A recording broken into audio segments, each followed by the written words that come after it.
Tight location, no time for a full setup, a client breathing down your neck, and you need to light a beautiful image. You don't have access to a full grip truck, you don't have a big crew, and there's no time to build an elaborate or ideal lighting setup. This is the most common situation you'll find yourself in as a cinematographer, and in this video, I'm going to be breaking down my go-to lighting kit, as well as the one light that I bring on every set I'm on, no matter the size of the production.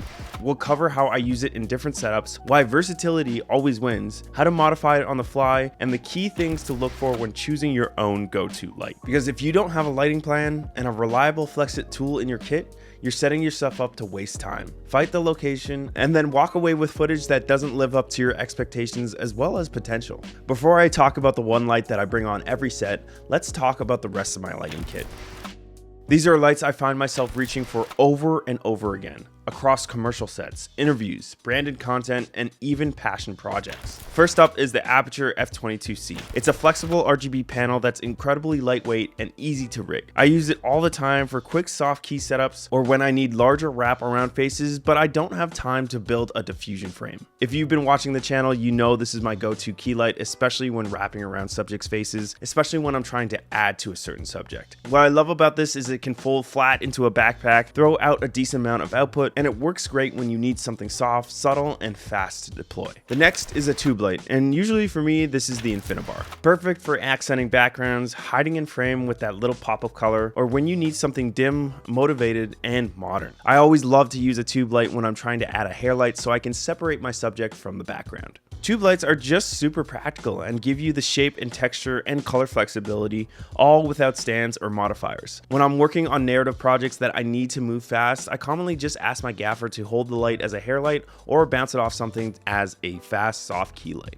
My favorite things about the Infinibars specifically is the grids that you get with them to control the spill. Very fast and easy to put on in any situation. Then I got a handful of Aperture MCs. These guys are absolute workhorses and I always have a 4-set in my kit no matter what the size of the production. I use them as practicals, background fills, inside lamps, under shelves, and so many more other scenarios. They're perfect when you need just a touch of light or something to motivate the scene. The magnetic back and built-in battery makes them really adaptable, and sometimes that little bit of light is all you need to bring the frame to life. All these lights have a purpose, but they're usually very specific on what I'm trying to do when I'm achieving a cinematic image. When it comes to the one light I always bring on set no matter what, and if I had a choice to only bring this light, we are going to be talking about the Aperture Lightstorm 80C.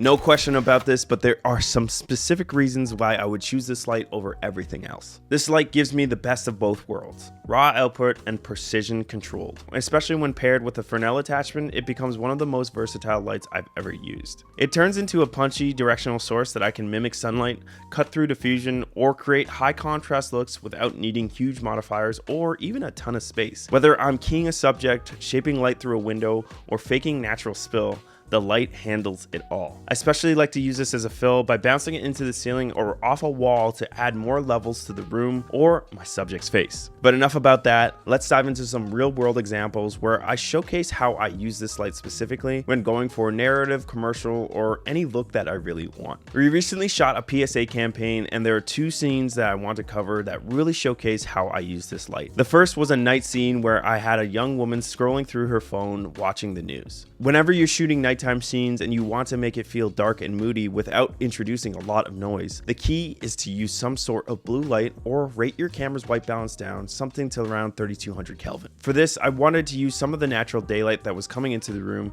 and then add my own. I put my camera's white balance at 3200 Kelvin, which pushed everything blue. I then added a floppy to one of the windows so I can control the natural light coming into the room. Then, to add more controllable levels, I used the ADC with the Fresnel bouncing up into the ceiling to add more of a top light and subtle key to my subject. As she was looking into the phone, I just used an MC with a TV effect and we just positioned her hand so the camera wouldn't see it. For the tights and mediums of the scene, we did the same thing, and then for the reverse shot when we actually see the phone, we had to do something a little different. The same lights were in play, the only thing that we needed was the light from the phone still to be present without having any green spill from the green screen. We did this just by booming out the MC with a C-stand and a Cardi. As we didn't want all the light spilling everywhere, we used gaff tape to create almost sort of a snoot, and it was only hitting her and not the bed. The next example is kind of your typical interview setup where we had our subject talking directly to camera. For this, our setup time was very limited in addition to working in a very tight space. Before I get into the ADC, let's talk about all the other lights I use so you can get more context. I use the F22C as a key light, but instead of pointing it at my subject, I bounce it off the wall to add more levels to the room, as well as act as a softer source. I put this on the same side of the window because I always like to have some sort of motivation when it comes to a key light. I then added a hair light with an Infinibar mounted off a Cardi and a grip head to separate the subject from the background. And lastly, the ADC was used as a fill by just bouncing it up into the ceiling and raising the levels on the right side of the room.